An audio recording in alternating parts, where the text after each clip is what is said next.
Hello students. Today as I have promised you that we'll begin with a new chapter that is approaches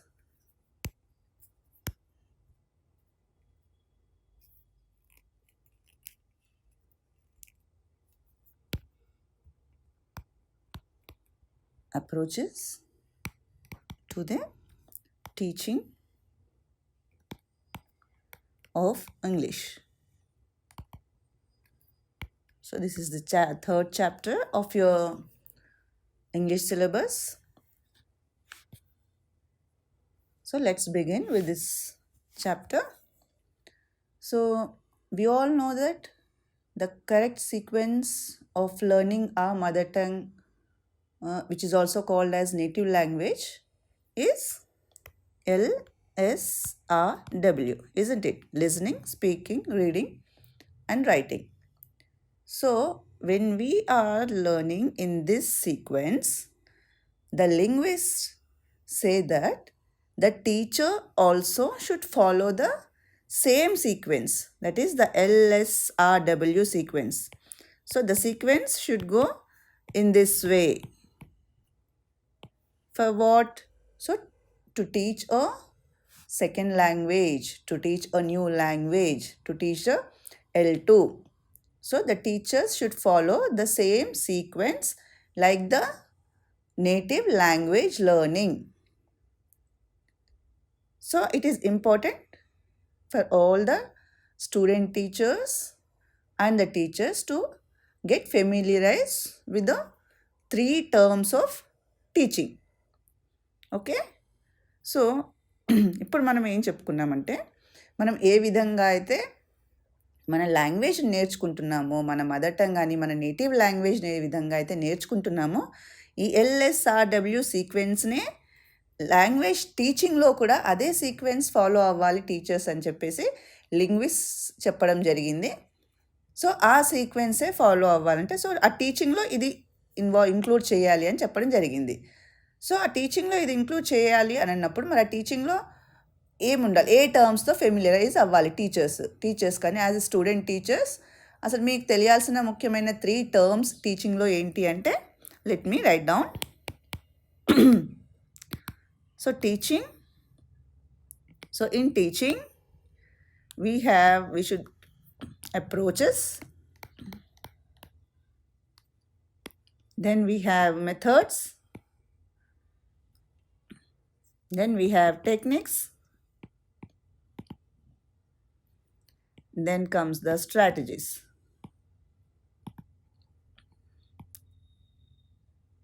So there's not much confusion in this term, but usually people get confused between these 2 terms and particularly with these 2 terms. So approaches and methods. So let us see what these terms mean to us. So ఈ approaches methods చాలా confusing terms 2 కూడా మనకి. So అసలు ఆ 2 terms అసలు ఏంటి అనేది మనం చూద్దాం ఇప్పుడు ఫస్ట్. సో దీనికంటే ముందరగా నేను మీకు చిన్న మన నిత్య జీవితంలోని ఒక చిన్న ఉదాహరణ చెప్తాను. సో ఇప్పుడు నేనే కాదు, ప్రతి ఒక్కరికి ఒక సర్టెన్ స్టేజ్ వచ్చిన తర్వాత వాళ్ళకి ఒక కోరిక ఉంటుంది, అంటే తమకంటూ ఒక సొంతంగా ఒక నివాసం ఏర్పరచుకోవాలని. So everyone feels that or has an idea or or a desire. So every one of us after attaining certain age, we have a desire to have our own house, isn't it? కదా, ఒక certain age వచ్చిన తర్వాత మనకు ప్రతి ఒక్కరికి తమకంటూ ఒక సొంతంగా ఒక ఇల్లు నిర్మించుకోవాలనేసి ఒక కోరిక ఉంటుంది. సో ఆ కోరికని ఫుల్ఫిల్ చేయడానికి ఏం చేస్తాం మనము యూజువల్గా? సరే, సపోజ్ నాదే ఉదాహరణ తీసుకుంటాను. ఇప్పుడు నేను ఒక ఇల్లు కట్టుకోవాలి, నాకు ఒక ఇల్లు కావాలని నేను అనుకుంటున్నాను నేను. సో ఆ ఇల్లు అంటే డిసైడ్ చేసుకున్నాను, ఒక ఐడియా వేసుకున్నాను. అంటే నేను అనుకున్నాను అనమాట, ఆ కోరిక ఏంటి నాది, ఒక ఇల్లు కట్టుకోవాలి, ఒక ఇల్లు కావాలి నాకు. సో ఆ ఇల్లు కావాలి అని అనుకున్నప్పుడు నేను ఏం చేస్తాను ఫస్ట్? సో ఆల్రెడీ ఇల్లు కట్టుకున్న వాళ్ళ దగ్గరికి వెళ్ళి అడుగుతాను నేను. అంటే ఏంటి అంటే దాని మీదనే కొంచెము ఐడియా ఉంటుంది వాళ్ళకి, కాబట్టి వాళ్ళని అడుగుతాను. అయ్యో భయ్యా నేను ఇల్లు కట్టుకోవాలనుకుంటున్నాను, సో ఎలా చేస్తే బాగుంటుంది అని అంటాను. ఒకరేమంటారు అంటే ఇల్లుది ఏముంది, చాలా సింపుల్, ఏముంది రెడీమేడ్గా ఇల్లు ఉంటుంది కదా, కొనేసుకో అయిపోతుంది అని అంటారు. లేదా ఒక కాంట్రాక్టర్కి ఇవ్వండి కట్టిచ్చేస్తాడు అంటారు. ఇంకొంచెము కాస్త మధ్య తరగతి వాళ్ళు, కొంచెము ఉద్యోగస్తులు, సాధారణ జీవితాన్ని గడిపే వాళ్ళు ఏం చెప్తారు, ఏం లేదు చక్కగా నువ్వు ప్లాన్ చేసుకుని నీ అంతటి నువ్వు అన్నీ ఆర్గనైజ్ చేసుకుని నువ్వు ఇల్లు కట్టుకుంటేనే బాగా ఉంటుంది ఇల్లు అని సలహా ఇస్తారు కదా. మనం వాళ్ళ దగ్గరికి వెళ్ళి అడిగినప్పుడు సో ఒక్కొక్కరు వాళ్ళ అభిప్రాయాలు చెప్తారు మనకి కదా, ఇలా చేస్తే బాగుంటుంది, అలా చేస్తే బాగుంటుంది అని. సో వాటిల్లో మనకు నచ్చింది ఏదన్నా ఒకటి తీసుకుంటాం మనం కదా. అయితే ఇప్పుడు నాకేది నచ్చింది, అదే సొంతంగా కట్టుకుంటే బాగుంటుంది, అన్నీ మన ఇష్టంగా ఉన్నట్టుగా చక్కగా మనం దగ్గరుండి చూసుకుని అన్నీ చేసుకోవచ్చు అన్న ఆ ఐడియా నాకు నచ్చింది. సో ఇప్పుడు ఆ ఐడియాని నేను ఇప్పుడు దాన్ని ఎలా చేయాలి, ఇంకా ముందుకు నడిపించాలి కదా. ఇప్పుడు ఆ ఐడియా ఒకటైతే ఫ్రేమ్ అయింది. సో ఆ ఐడియాని ముందుకు నడిపించాలంటే ఏం చేయాలి, ఇప్పుడు to construct a house,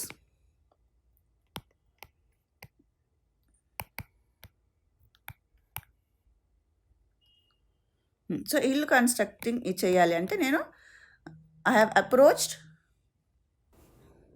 so to construct a house I have approached 2 to 3 people, isn't it? So I met 2 to 3 people and I have taken their experience. So I have taken what they said. So maybe their experiences I have taken. So I have taken their experiences or their ideas. Okay. So ఆ ఇద్దరు ముగ్గురిని కలిసి వాళ్ళ అనుభవాలు, వాళ్ళ experiences ఏంటి అనేది నేను గ్యాదర్ చేశాను. సో దీన్ని ఇంకా మళ్ళీ నేను ఫర్దర్గా వెళ్ళాలి అంటే ఇంకా ముందరికి వెళ్ళాలి కదా నేను. సో ఇప్పుడు ఐడియా మాత్రమే ఫ్రేమ్ అయ్యింది. సో నెక్స్ట్ ఏం చేస్తాను, నా డిజైర్ని ఫుల్ఫిల్ చేసుకోవడానికి ఇప్పుడు నేను ప్లాన్ చేస్తాను. అంటే ఏ విధంగా, సరే ఇప్పుడు నేను సొంతంగా కట్టుకోవాలనుకుంటున్నాను, మరి దానికి ఏమేమి అవసరం. సో ఫస్ట్ ఏం అవసరం ఉంటుంది నాకు, సో నేను ఒక ప్లాన్ వేస్తాను కదా. ఆ ప్లాన్లో ఏముంటుంది, సో ఆ ప్లానింగ్లో అంటే ఏమేం చేస్తాను, ఓకే నేను ఫస్ట్ ఒక ఇంజనీర్ని కలవాలి కదా, ఇంజనీర్ని అప్రోచ్ అవ్వాలి. దేనికి అప్రోచ్ అవ్వాలి, ఫర్ ద ప్లాన్. ఏం ప్లాన్, ఇంటి ప్లాన్ గురించి. For the plan I have to approach an engineer. Then after approaching the engineer, then I should go for estimation, isn't it? So there are different steps. So first I should go to the engineer, then I should take it for estimation తీసుకెళ్ళాలి. తర్వాత estimation ఒక పని అయితే, దాని తర్వాత మళ్ళీ ఏదైతే ఖర్చు వస్తుందో అది నేను లోన్ ద్వారా తీసుకోవాలా, అంటే డబ్బు సమకూర్చడం. ఎస్టిమేషన్ తర్వాత అరేంజింగ్ ఫర్ మనీ, అరేంజ్ చేయాలి కదా. So arrange money. సో దానికి సరిపడా, ఎస్టిమేషన్ సరిపడా నేను మనీ అరేంజ్ చేసుకోవాలి, కాబట్టి ఆ మనీ నేను లోన్ ద్వారా తీసుకోవాలా లేదా, సో అరేంజ్మెంట్ ఆఫ్ మనీ చూద్దాం ఫస్ట్. తర్వాత మనీ అరేంజ్ చేసుకోవాలి దానికి. Okay, so will take out this.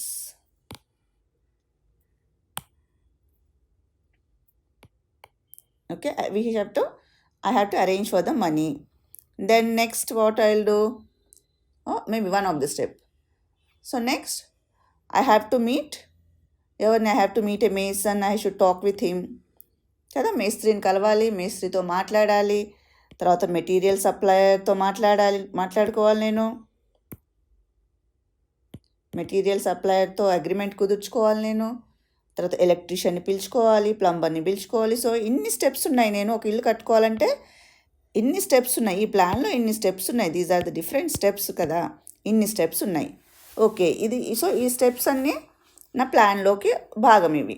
So నేను చక్కగా ప్లాన్ చేసుకున్నాను, ఇదంతా నా ప్లానింగ్. సో ఇవన్నీ చేయాలని నేను ప్లాన్ చేసుకున్నాను అనమాట. సో ప్లాన్ చేసుకున్నాను, బాగానే ఉంది. ఇప్పుడు యాక్షన్లోకి రావాలి కదా. నేను ప్లానింగ్ వరకు బాగానే ఉంది, ఇప్పుడు యాక్షన్. సో యాక్షన్ అంటే ఫస్ట్ ఏం చేయాలి నేను అన్నిటికంటే ముందర డబ్బు సమకూర్చుకోవాలి కదా. సో ఈ డబ్బుని నేను ఏ విధంగా సమకూర్చుకోవచ్చు? సో నేను దాచుకున్న మనీ ఉండొచ్చు. సో దాచుకున్నది సరిపోదు అని అనుకుంటే I can go to a bank and apply for a loan తీసుకోవచ్చు కదా.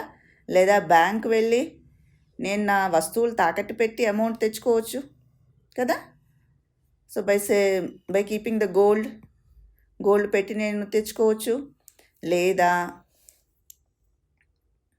ఎవరి దగ్గరైనా అమౌంట్ డబ్బు తీసుకోవచ్చు. అంటే డిఫరెంట్, అంటే నాకు ఏ విధంగా ఏది అనుసరిస్తుందో, అంటే నేను ఇది ప్రాక్టికల్లోకి వచ్చేసరికి ఏం చేస్తాననేది ఇక్కడ డిసైడ్ చేసుకుంటాను. అంటే ఈ అరేంజ్మెంట్ ఆఫ్ మనీకి నేను బ్యాంకుకి వెళ్ళొచ్చు, లేకుంటే ఎవరైనా ఇండివిజువల్ దగ్గరికి వెళ్ళొచ్చు, నాకు తెలిసిన వాళ్ళ దగ్గరికి వెళ్ళి వాళ్ళ దగ్గర నుంచి అప్పు రూపంలో తెచ్చుకోవచ్చు. లేదా మామూలుగానే సహాయంగా వాళ్ళ దగ్గర నుంచి డబ్బు తెచ్చుకుని మళ్ళీ తిరిగి ఇచ్చేస్తానొచ్చు. లేదంటే కొద్దిమంది ఎవరైనా నాకు తెలిసిన వాళ్ళు, మా ఫాదర్ కానీ లేకుంటే ఇంకెవరైనా చుట్టాలు కానీ మాకు ఆర్థిక రూపంలో కొంచెం సహాయం చేయొచ్చు ఇల్లు కట్టుకోవడానికి. సో ఇవన్నీ మార్గాలు నేను ఇవన్నీ ఏవైతే టాస్క్స్ అంటే వివిధ మార్గాల్లో నేను ఈ టార్గెట్ ఫుల్ఫిల్ చేయడానికి నేను ప్రయత్నం చేస్తానన్నమాట. సో మొత్తానికి అన్ని ప్రయత్నాల ద్వారా, నా యాక్షన్స్ ద్వారా ఒక ఇల్లు మాత్రం నేను కన్స్ట్రక్ట్ చేసుకోగలుగుతానన్నమాట ఫైనలీ. సో ఇప్పుడు దీంట్లో ఇది మనం లాంగ్వేజ్ పరంగా చూస్తే కనుక, ఇప్పుడు ఏదైతే ఫస్ట్ నేను ఎవరినైతే కలిశానో, అంటే ఎవరిదైతే అభిప్రాయాలు సేకరించానో, సో దాన్నే అప్రోచ్ అంటున్నాం మనం.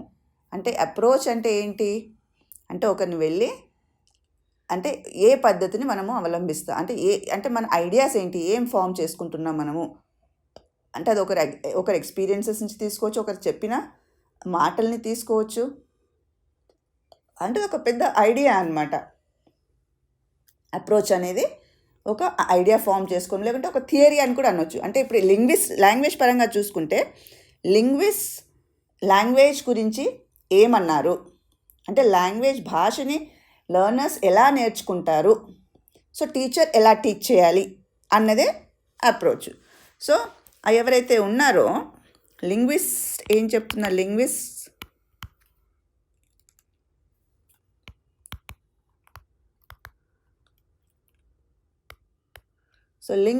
ఏం చెప్తున్నారు, సో లింగ్విస్ట్ చెప్పిన థియరీస్ అన్నమాట.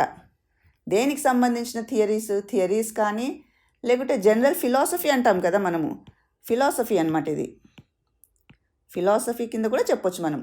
దేని గురించిన ఫిలాసఫీ అంటే how to teach. So how to teach అనమాట, పిల్లలకి ఎలా నేర్పించాలి, and how the children learn అనేది. సో దీని గురించి లింగ్విస్టిక్ వాళ్ళ థియరీస్ ఏవైతే చెప్పారో, వాళ్ళ అభిప్రాయాలు ఏవైతే చెప్పారో, వాళ్ళ ఐడియాస్ ఏవైతే పెట్టారో వాటినే మనము అప్రోచెస్ అంటున్నాము. సో ఇక్కడ ఇల్లు కన్స్ట్రక్షన్ విషయంలో నేను నా కోరికని వీళ్ళకి చెప్పాను కదా, వీళ్ళ అభిప్రాయాలు తీసుకున్నాను కదా, నా డిజైన్ ఫుల్ఫిల్ చేసుకోవడానికి వీళ్ళ దగ్గరికి వెళ్ళి నేను అభిప్రాయాలు సేకరించాను. 2-3 దగ్గరికి వెళ్ళి వాళ్ళ సలహా తీసుకున్నాను. అంటే వాళ్ళు చెప్పింది ఏంటి, వాళ్ళ అనుభవాల్లోంచి నేను ఐడియాస్ తీసుకోగలిగాను అనమాట. వీళ్ళ ఐడియాస్ని నేను తీసుకున్నాను. సో అదేవిధంగా లింగ్విస్ట్ చెప్పిన ఏవైతే సిద్ధాంతాలు కానీ, ఏవైతే థియరీస్ కానీ, లేకుంటే వాళ్ళ ఫిలాసఫీ కానీ ఏదైతే ఉందో, టీచర్స్ ఎలా చెప్పాలి, పిల్లలు ఎలా నేర్చుకుంటారు అన్నదే మనకు ఇది అప్రోచ్ అవుతుందన్నమాట. So this is the approach. Then after the approach what did I do? So after taking this main idea నేనేం చేశాను, I have framed my smaller ideas. అంటే ఒక ప్లాన్ చేసుకున్నాను. ఆ ప్లాన్లో చిన్న ఐడియాస్ మళ్ళీ ఫ్రేమ్ చేసుకున్నాను కదా, అంటే ఏమేమి చేస్తే బాగుంటుందని డిఫరెంట్ స్టెప్స్ ఉన్నాయి దీంట్లో కదా. సో ఒక ప్లాన్ వేసుకున్నాను అనమాట. సో ఈ ప్లానింగే దీన్ని, అంటే ఈ ఐడియాసే డిఫరెంట్ సబ్ ఐడియాస్. ఇది మెయిన్ ఐడియా, ఇవన్నీ చిన్న ఐడియాస్ కదా ఈ ఐడియాలో. సో ఈ మెయిన్ ఐడియాలోంచి చిన్న సబ్ ఐడియాస్ని మనము మెథడ్స్ అంటున్నాము. వీటినే మనం మెథడ్స్ అంటున్నాము. So these methods they are slightly different from each other, but they all hold this philosophy of learning and teaching in common. That means all the sub ideas are methods, and they take us towards the success or to the of the approach. Okay, so ఇది methods అనమాట. So next ఏంటి, so ఇక్కడ ఈ ఒక idea తీసుకున్నాను నేను, sub idea అంటే arranging money. So దానికి నేను ఏం చేశాను, బ్యాంక్కైనా వెళ్ళొచ్చు అన్నాను, ఇండివిజువల్స్ దగ్గరికి వెళ్ళొచ్చు అన్నాను. అంటే ఏదో రకంగా నేను, అంటే ఈ డబ్బును అరేంజ్ చేయడానికి నేను ఏవైతే వివిధ మార్గాలు నేను అనుసరిస్తానో, ఏవైతే వివిధ మార్గాలు నేను యాక్షన్లోకి తీసుకొస్తానో వాటిని మనము టెక్నిక్స్ అంటున్నాము. అవే టెక్నిక్స్ అనమాట. అంటే నేను అనుకోండి, నేను బ్యాంక్కి వెళ్ళి లోన్కి అప్లై చేస్తాను, అది నా స్టైలు. మీరు అనుకోండి, మీరు ఆల్రెడీ లేదా ఊర్లో ఉన్న పొలమో లేకుంటే వేరే ఏదన్నా అమ్మన్నా మీరు ఇల్లు కన్స్ట్రక్ట్ చేసుకుంటారు. సో అది మీ వే ఆఫ్, అంటే అది మీ తరహా. సో ఒక్కొక్కరిది ఒక్కొక్క తరహా ఉంటుంది. సో ఆ టెక్నిక్స్ అవి క్లాస్ రూమ్ అంటే చేసేటివి, మనం చేసే పనులే టెక్నిక్స్ అనమాట. అంటే మనం ఇది తీసుకున్న దాన్ని మనం ఎలా చేస్తున్నామో, అమల్లోకి తీసుకొస్తున్నామో, యాక్షన్లోకి తీసుకొచ్చేవే టెక్నిక్స్ అనమాట. ఓకే, సో దీన్ని మళ్ళీ మనం లాంగ్వేజ్ పరంగా తీసుకుంటే కనుక, సో టెక్నిక్స్ అనేవి ఏమంటున్నాము, సో అవి టెక్నిక్స్ అనుకున్నాం. సో మళ్ళీ మెథడ్లోకి వద్దాము. సో మెథడ్ ఏంటి, a method is a list of procedures on how to do something అనమాట. సో మెథడ్ అనేది ప్రొసీజర్, స్టెప్స్ అనమాట. మెథడ్లో ఏం కాదు, ఇవన్నీ స్టెప్స్, ఎలా చేయాలి, ఈ పైదాన్ని ఎలా చేయాలి అనేది స్టెప్స్ అవి. ఓకే, సో మన లాంగ్వేజ్ పరంగా ఒక ఎగ్జాంపుల్ తీసుకుంటాను. సపోజ్ ఇక్కడ నేను ఒక ఐడియా ఏంటంటే, మా స్టూడెంట్స్కి ఇంగ్లీష్ బాగా రావాలి అని నేను ఒకటి కోరుకుంటున్నాను అనమాట. అంటే ఒకటి నేను అనుకుంటున్నాను, మా స్టూడెంట్స్కి ఇంగ్లీష్ నేను బాగా చెప్పాలి, వాళ్ళు బాగా ఇంగ్లీష్ మాట్లాడగలగాలి అని అనుకున్నాను. సో వాళ్ళు స్పోకెన్ ఫామ్ బాగా ఉండాలి అని నేను అనుకున్నా. సో అనుకున్న దానికి నేను ఏం చేస్తాను, అప్పుడు బుక్స్ రెఫర్ చేస్తాను, లేదా లింగ్విస్ట్ కానీ సైకాలజిస్ట్ కానీ ఏం చెప్పారు, లెర్నింగ్ గురించి ఏం చెప్పారు, ఏ విధంగా నేర్పిస్తే పిల్లలకి ఇంగ్లీష్ బాగా వస్తుంది, బాగా మాట్లాడగలరు అని అంటారో వాళ్ళు చెప్పిన దాన్ని తీసుకుంటాను. అంటే నేను ఫస్ట్ అప్రోచ్ అవుతాను. సో నాకేంటి, పిల్లలకు బాగా నేర్పించాలి కాబట్టి నాకేం చెప్పారు, సో ఈ కన్స్ట్రక్టివిజంని ఫాలో అవుతే, కన్స్ట్రక్టివిస్ట్ చెప్పింది,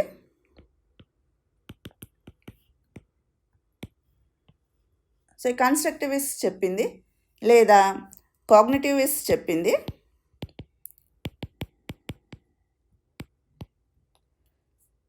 సో బిహేవియరిస్ట్ చెప్పిన దానికంటే కూడా ఈ కాగ్నిటివిస్ట్ చెప్పింది నాకు ఈ అప్రోచ్ చాలా బాగా అనిపించింది అనమాట. కాగ్నిటివిస్ట్ అప్రోచ్ ఏం చెప్తుందంటే, పిల్లలకి చైల్డ్ సెంటర్డ్ ద్వారా కన్స్ట్రక్టివిజం యూజ్ చేసుకుంటూ లాంగ్వేజ్ బాగా నేర్పించవచ్చు అని చెప్పడం జరిగింది. సో చైల్డ్ సెంటర్డ్ అనేది నా అప్రోచ్ ఇప్పుడు. So this is the approach now. So child సెంటర్లో చెప్పాలని నేను ఇందులోని సెలెక్ట్ చేసుకున్నాను. So this is the approach, నేను ఫాలో అయ్యే అప్రోచ్ ఇప్పుడు ఇది. కన్స్ట్రక్టివిస్ట్ వాళ్ళది చైల్డ్ సెంటర్డ్ అప్రోచ్ నేను ఫాలో అవుతున్నాను అనమాట. సో ఈ అప్రోచ్ ఫాలో అవ్వనప్పుడు నేను ఏం చేస్తాను, మళ్ళీ ఎలా ఫాలో అవ్వాలి నేను అనేది నేను ఒక ప్లాన్ చేసుకుంటాను అనమాట. So I will plan. So ఏం ప్లాన్ చేసుకుంటాను నేను, సో నేను ఎలా చేయాలి అనేది. సో చైల్డ్ సెంటర్డ్కి ఏం చేస్తే చైల్డ్ సెంటర్డ్ అవ్వడానికి ఆస్కారం ఉంది, సో వాళ్ళకి ఒక ప్రాజెక్ట్ ఇస్తాను నేను. సో ప్రాజెక్ట్ ఇద్దామని అనుకుంటున్నాను వాళ్ళకి. సో ప్రాజెక్ట్ ద్వారా అయితే అది కేవలం పిల్లవాడే చేస్తాడు కదా. సో ఈ ప్రాజెక్ట్ని ఎలా చేయించాలి నేను పిల్లలతో, అంటే నేను ఫస్ట్ ఏదైనా కలెక్ట్ చేయాలా, అంటే నేను కొన్ని కలెక్ట్ చేయాలి, వాళ్ళకు ఒక ప్రాజెక్ట్ సెలెక్ట్ చేయాలి కదా, ఒక ప్రాజెక్ట్ని సెలెక్ట్ చేయాలి వాళ్ళు చేయడానికి. సో ఆ ప్రాజెక్టుని మళ్ళీ అది గ్రూప్స్లో ఇవ్వాలా, ఎలా ఇవ్వాలి, గ్రూప్ వర్క్గా ఇవ్వాలా, ఇండివిజువల్గా ఇవ్వాలా, ఎలా ఇవ్వాలి అనేది నేను ప్లాన్ చేసుకుంటాను. సో ఇవన్నీ స్టెప్స్ అనమాట. అంటే వాళ్ళకి గ్రూప్ వర్క్ ఇవ్వాలా, పేర్ వర్క్ ఇవ్వాలా, లేదా వాళ్ళని సర్కిల్లో కూర్చోబెట్టాలా, వాళ్ళకి వర్క్ బయట చేసుకురమ్మని ఇవ్వాలా, క్లాస్ రూమ్లోనే చేయించాలా, ఏం చేయాలనేది నేను కొన్ని ఆలోచనలు చేస్తాను కదా. I think and I plan. Different steps వచ్చేస్తాయి అప్పుడు నాకు. So these steps are called as methods. So I follow certain methods for this approach. ఈ అప్రోచ్కి నేను ఈ మెథడ్స్ ఫాలో అవుతాను. సో ఈ మెథడ్స్ ఫాలో అయినప్పుడు అప్పుడు ఈ మెథడ్ ఎలా ఫాలో అవుతాను నేను? సో నెక్స్ట్ ఏం చేస్తాను నేను దీనికి, ఈ ప్రాజెక్ట్కి? So then I will go for pair work. సో ఈ ప్రాజెక్ట్ నేను పేర్ వర్క్లో చేయిస్తాను. లేదా వాళ్ళని సొంతంగా వాళ్ళని ఇవాల్యుయేట్ చేసుకోమంటాను. ఇవాల్యుయేషన్ పద్ధతులు వాడతాను, నేను ఇవాల్యుయేట్ చేసుకోమంటాను. షీట్స్ వాడతాను, కొన్ని షీట్స్ ఇస్తాను. అంటే యాక్చువల్గా నేను ఈ ప్లానింగ్ నేను బయట చేసుకుంటాను, ఎక్కడైనా చేసుకోవచ్చు ఇది కదా. ఈ ప్లానింగ్ అనేది నేను ఎక్కడైనా చేయొచ్చు. కానీ ఈ ప్లాన్ని ఇది ఎగ్జిక్యూషన్ పార్ట్ అనమాట. ఇది ఎగ్జిక్యూషన్ అనమాట. ఎగ్జిక్యూషన్ అంటే ఏంటి? యాక్చువల్ క్లాస్ రూమ్లో నేను ఏం టాస్క్స్ చేస్తాను, టాస్క్ లేదా యాక్టివిటీస్ ఏం చేస్తాను, నేను ఏం టేకప్ చేస్తున్నాను అనేదే టెక్నిక్స్. ఓకే, సో వీటిని టెక్నిక్స్ అంటున్నాం మనం. So hope you have understood properly. So techniques అంటే మనం క్లాస్ రూమ్లో చేసేవి. So what is a technique? A technique is a task are a class room activity which the teacher uses to present the language. Okay, so there can be variety of techniques. So all these techniques are part of a method, and methods are part of an approach. So they are all interlinked, isn't it? So approach lo methods untayi, methods ki techniques untayi. Okay, so ఇవన్నిటి sequencing, ఇవన్నీ actual మనం target reach అవ్వడము, ఇవన్నీ ఒక క్రమ పద్ధతిలో వేయడాన్ని strategies అంటారు. Okay, hope you have understood this. So let us define them for your examination purpose. Okay, so what is an approach? So what is an approach? So an approach is it is a general philosophy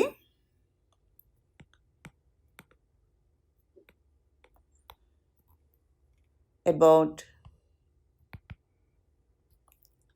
how the learners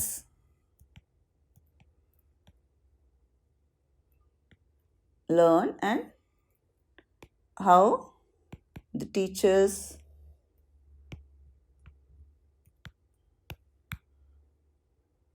should teach. అంటే సింపుల్గా ఇస్తున్నాను నేను మీకు. So approach అంటే మనం ఏమంటున్నాము? So it's a philosophy, అంతే కదా. So philosophers ఏం చెప్తున్నారు? ఒక ఫిలాసఫీ అనమాట, ఒక అభిప్రాయం అనమాట, ఒకటి వాళ్ళది పాలసీ, ఇది వాళ్ళ పాలసీ అనుకోండి. సో హౌ లెర్నర్స్ లెర్నర్స్ ఎలా నేర్చుకుంటారు, and how the teacher should teachers ఎలా టీచ్ చేయాలి అని చెప్పేదే అప్రోచ్. ఓకే, దీన్ని ఇంకో విధంగా కూడా డిఫైన్ చేయొచ్చు. దీన్ని ఏమంటున్నామంటే సెట్ ఆఫ్ కోరిలేటెడ్ అజంప్షన్స్.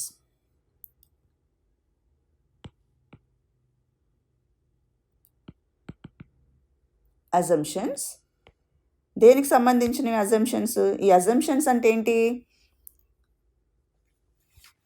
అంటే అభిప్రాయం అయి ఉండొచ్చు, కోరిక అయి ఉండొచ్చు, ఒక డిజైర్ లాంటివి అనుకోవచ్చు. అంటే అది కరెక్ట్ అవ్వచ్చు, అవ్వకపోవచ్చు. వాటిని అజంప్షన్స్ అంటున్నాం అనమాట. Dealing with the nature of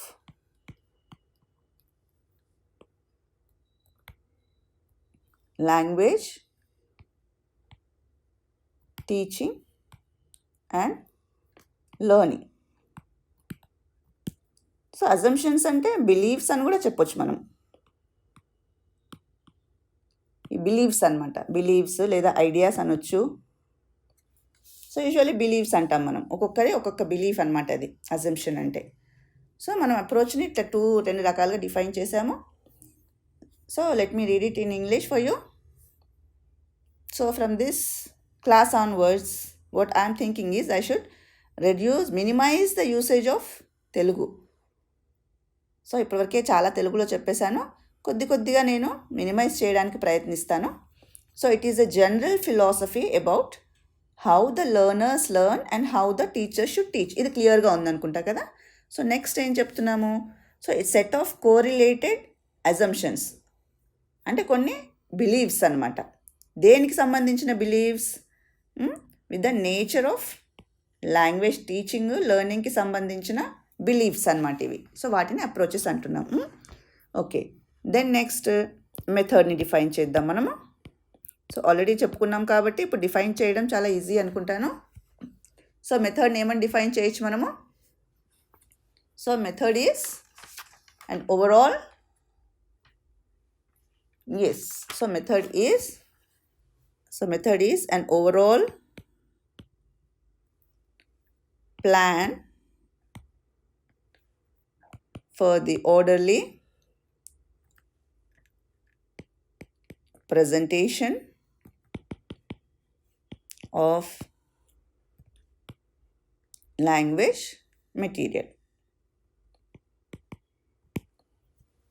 so మనము ఎంచుకున్న ఈ అప్రోచ్కి, ఈ బిలీఫ్కి ట్రైఅవుట్ చేయడానికి ఏం ప్లాన్ చేయాలి, ఏమేం ప్లాన్స్ మనం ఫాలో అవ్వాలి అనేది ఒక ప్లాన్ మనం చేసుకుంటాము. ఆ ప్లాన్నే మనము మెథడ్ అంటున్నాము. అంటే ఏంటి, దీన్ని అర్థం ఏంటి? సో అంటే ఎలా చెప్పాలి, హౌ వి టీచ్ అనేది మనం ప్లాన్ చేసుకుంటాం అనమాట. అంటే ఏంటి, దీన్ని ఇంకో రకంగా కూడా అనొచ్చు. అంటే మనము ఏం చేయాలి అంటే ఎలా చేయాలి, way of doing things. So ఒక వర్క్ని ఎలా చేయాలి అని వేసుకునే ప్లాన్నే మనం మెథడ్స్ అంటున్నాం. Okay, so I think this is clear. So a method is an overall plan for the orderly presentation of language material. So we can, in the other terms, we can also say that it is how we teach, or it is the way of doing things అని కూడా మనం చెప్పొచ్చు అనమాట.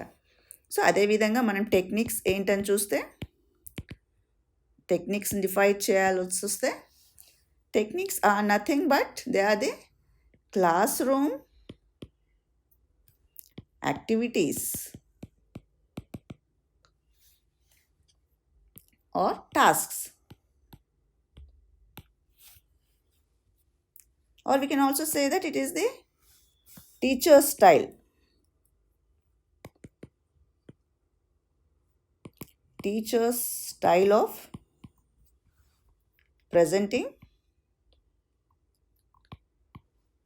the things. Things అంటే ఇక్కడ వేరే ఏదో things కాదు, the material, language material. Okay, so these things we have defined. Hope it is clear to you. Okay, so మనం ఒకసారి మళ్ళీ చూసుకుందాం అసలు ఏమేమి డిఫైన్ చేసాం మనము.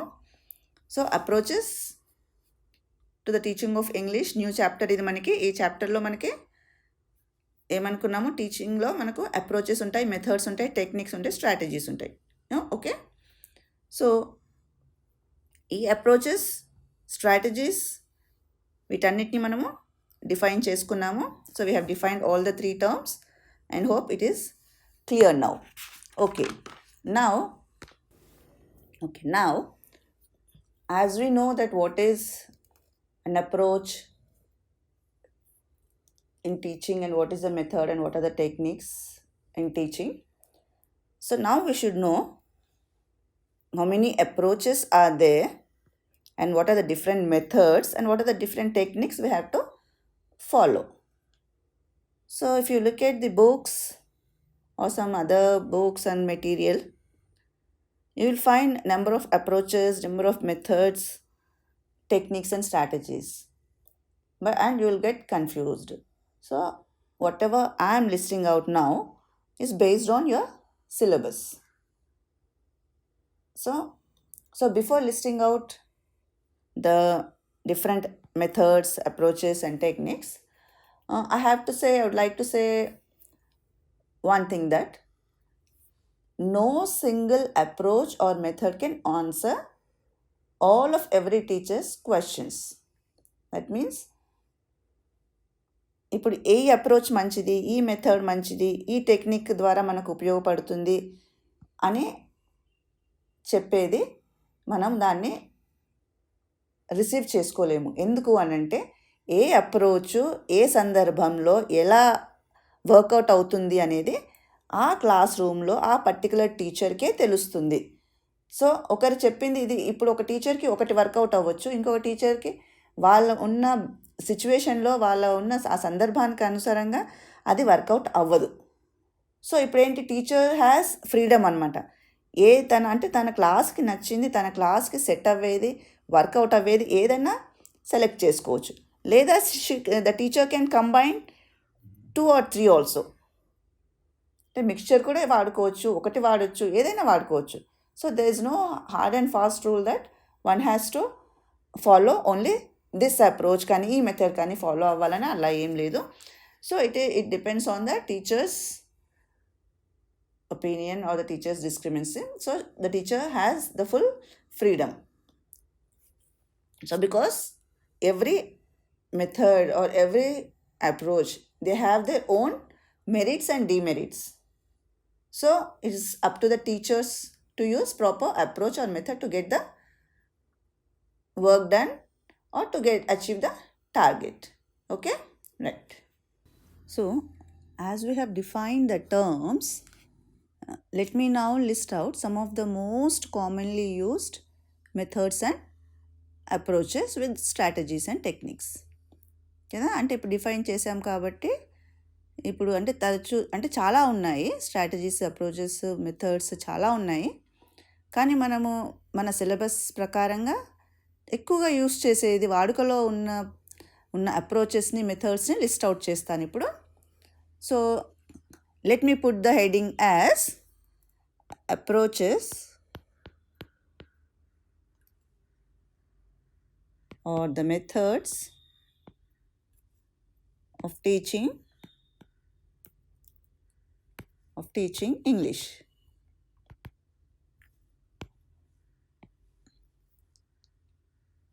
Okay, సో నేను మీకు చెప్పాను కదా, మోస్ట్ కామన్లీ మనం యూస్ చేసేది మాత్రమే మనం చెప్పుకుంటాము. సో ఫస్ట్ నేను లిస్ట్ అవుట్ చేస్తాను మన అప్రోచెస్, ఏ మెథడ్స్ మనకు తెలిసి ఉండాలి అనేది. సో ఫస్ట్ వన్ ఏంటంటే, ఫస్ట్ మెథడ్స్ రాద్దాం ఫస్ట్. సో ఫస్ట్ వన్ ఏంటంటే grammar, translation method. Okay, so second one వచ్చేసి direct method. And third one ఏంటంటే బైలింగ్వల్ మెథడ్. బైలింగ్వల్ మెథడ్ తర్వాత మనము లిస్ట్ అవుట్ చేయాల్సింది ఆడియో లింగ్వల్ మెథడ్. నెక్స్ట్ మనకు వచ్చేసి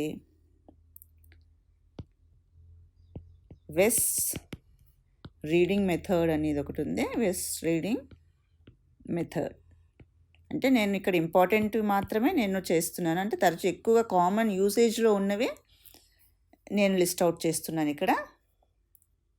తర్వాత సజెస్టోపీడియా. సో ఇవన్నీ కూడా మెథడ్స్. ఇప్పుడు మనం అప్రోచెస్ స్టార్ట్ చేద్దాము. నెక్స్ట్ దీంతో కంటిన్యూ చేద్దాము. సో ఇక్కడ మనకు అప్రోచెస్ వచ్చేసి స్ట్రక్చరల్ అప్రోచ్,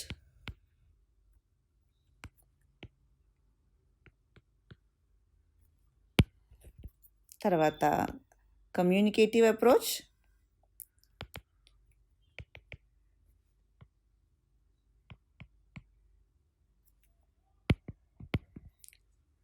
తర్వాత ఈ స్ట్రక్చరల్ అప్రోచ్, కమ్యూనికేటివ్ అప్రోచ్ తర్వాత ఇంకొకటి కాగ్నిటివ్ అప్రోచ్,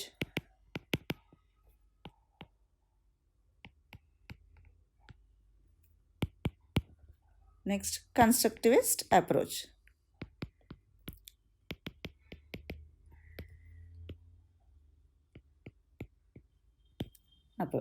అయితే ఈ అప్రోచెస్ గురించి తెలియాలి అంటే మనకు ఈ అప్రోచెస్లో ముఖ్యంగా మనం చదువుకోవాల్సిన ఫస్ట్ ఏంటంటే లెర్నింగ్ థియరీస్ గురించి కూడా చెప్పుకోవాలి మనము.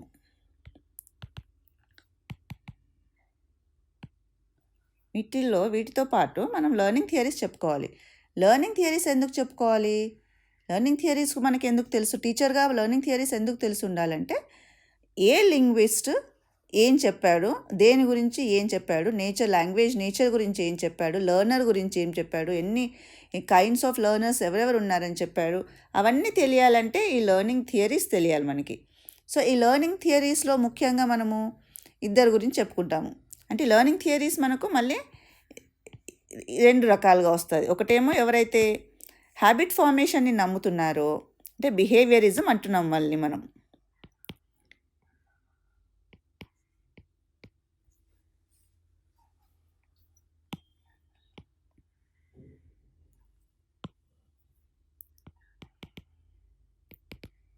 బిహేవియరిజం లేదా బిహేవియరిస్ట్ అంటాం వీళ్ళనే అంటే ఎవరైతే నాలెడ్జ్ కన్స్ట్రక్షన్ని విశ్వసిస్తున్నారో, ఎవరైతే లెర్నింగ్ మొత్తం మెంటల్ ప్రాసెస్ పైన డిపెండ్ అవుతుంది అంటున్నారో వాళ్ళని కాగ్నిటివిస్ట్ అంటారు మనం. కాగ్నిటివిజం లేదా కాగ్నిటివిజం అది బిలీవ్ చేసే వాళ్ళని కాగ్నిటివిస్ట్ అంటూ చెప్తున్నాం అనమాట. సో ఈ రెండిటి థియరీస్ మనం నేర్చుకోవాలన్నమాట. సో ఈ రెండిటి థియరీస్ నేర్చుకుంటే దాంట్లోనే మనకి మళ్ళీ ఒకసారి ఇదివరకు చెప్పుకున్నాం కదా, మళ్ళీ ఒకసారి కాంప్రిహెన్సిబుల్ ఇన్పుట్ అంటే ఏంటి, మళ్ళీ అక్విజిషన్ థియరీస్ అంటే ఏంటి, తర్వాత మళ్ళీ నాలెడ్జ్ కన్స్ట్రక్షన్ అంటే ఏంటి, అసలు ఈ వైగాట్స్కి, తర్వాత పియాజే, రాబర్ట్, స్కిన్నర్, పావులో ఇవందరూ అసలు ఎవరు అనేది మనం తెలుసుకుందాము. ఓకేనా? So in the next session 1 by 1 మనము ఒకదాని తర్వాత ఒకటి చెప్పుకుందాము. So in the next session will start with the methods first. Okay, will begin with grammar translation method. Okay, right.